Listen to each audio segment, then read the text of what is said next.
I don't have anything written. I had something else written. It'll go save for another day.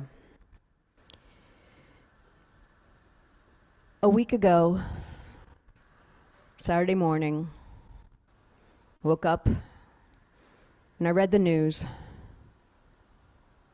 and I shattered. I was in pieces. I was paralyzed.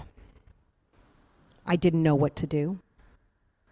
A part of my mind was like, Debbie, you've got a community. They need you. They need to hear from you. And a bigger part of my mind, can't do it. Incapable. Just can't. Reverend Sam, thank you, Sam, reached out to me and she said, we need to do something. And I said, yes, we do. I don't know what. I don't know how. And she kind of walked me through it. And then together, I was able to participate. We came up with a prayer we'll be saying later, and a short statement. And I will be the first to admit that that short statement was short and probably insufficient. I woke up on Sunday, paralyzed, again. The idea of doing anything, even living my life, was like a tremendous boulder on my shoulders. This has gone on all week. I will tell you, I am depressed. I am not functioning anywhere close to where I should be. I am doing my best, but my best isn't very good right now. I'm seeking and looking and scrambling desperately for the words of compassion and healing and help. They're not coming to me. I don't have them. I want to stand up here and be a pillar of strength for you all. But the only thing I can do is stand up here and say, I am here. My heart is open. I will listen. I will share. I will grieve with you, for you. But no, I don't have the words.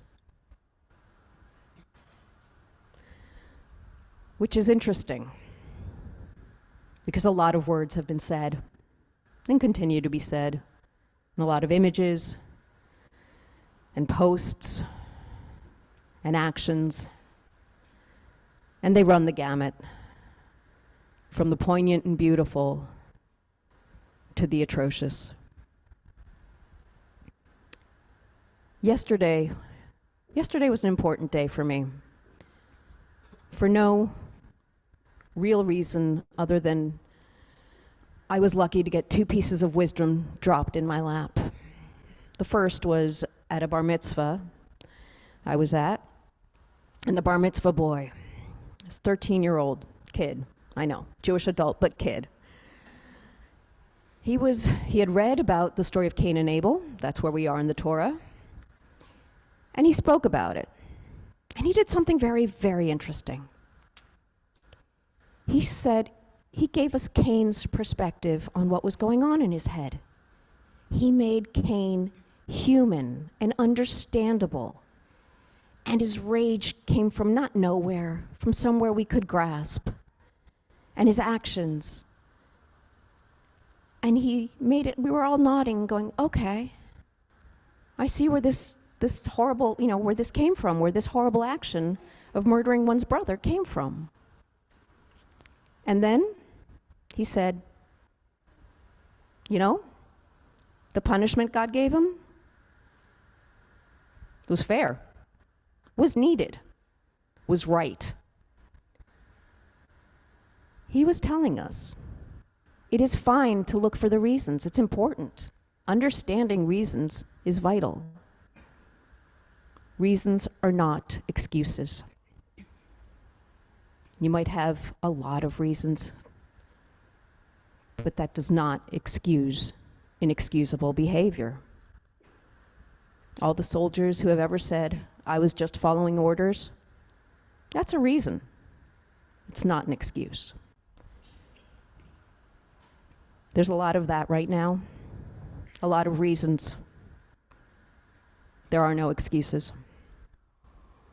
But that piece of wisdom that that kid shared, it helped me a lot to sort things out.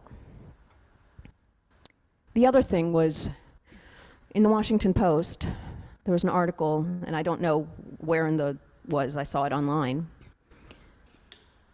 The words "but" and "nevertheless" do not want to be a part of this conversation. They don't belong there. You make a statement of an atrocity, you put a period at the end of it. It is not followed by "but." It's kind of the same thing. Reasons, not excuses. But this dialogue that's been going on is not following these rules or these ideas, and it's very, very difficult because there is so much pain everywhere, on every side. There are no good guys. There are bad guys. There are bad guys. So I stand here before you, sharing how inadequate I feel, and I am, how much pain I'm in. So I'm not reacting particularly well. And I can say, you are a gift. This community, as hard as it was today to drag myself out of bed and get dressed and come here, I'm glad I did.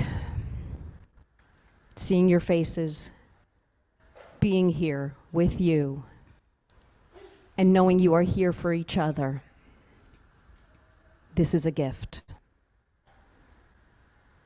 It is no small gift. This is what we can and do for each other. I was reminded a lot. There's this song that I learned as a child. The words are ancient. This I had to write down. My memory's not so great. Ani ma'amin be'emuna shlema b'viot HaMashiach. I believe with perfect faith in the coming of the Messiah. To me, the Messiah,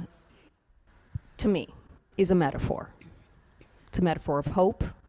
It's a metaphor that someday the world will be at peace and will be joyous, and that we have to have hope for that. The melody I learned for this song, there are many, but the one that I learned came from the Holocaust and its own story. It was apparently sung by a rabbi on one of the trains, and someone heard it and escaped and remembered and has passed it down. It is a haunting melody, and those words in that melody have given me a little bit of solace. So I'm going to end right now this, can't really call it a reflection, this confession that I've given to you with this song. So please bear with me. Ani ma'amin, ani ma'amin, ani ma'amin, be'emuna shlema, beviat HaMashiach, beviat HaMashiach, ani ma'amin.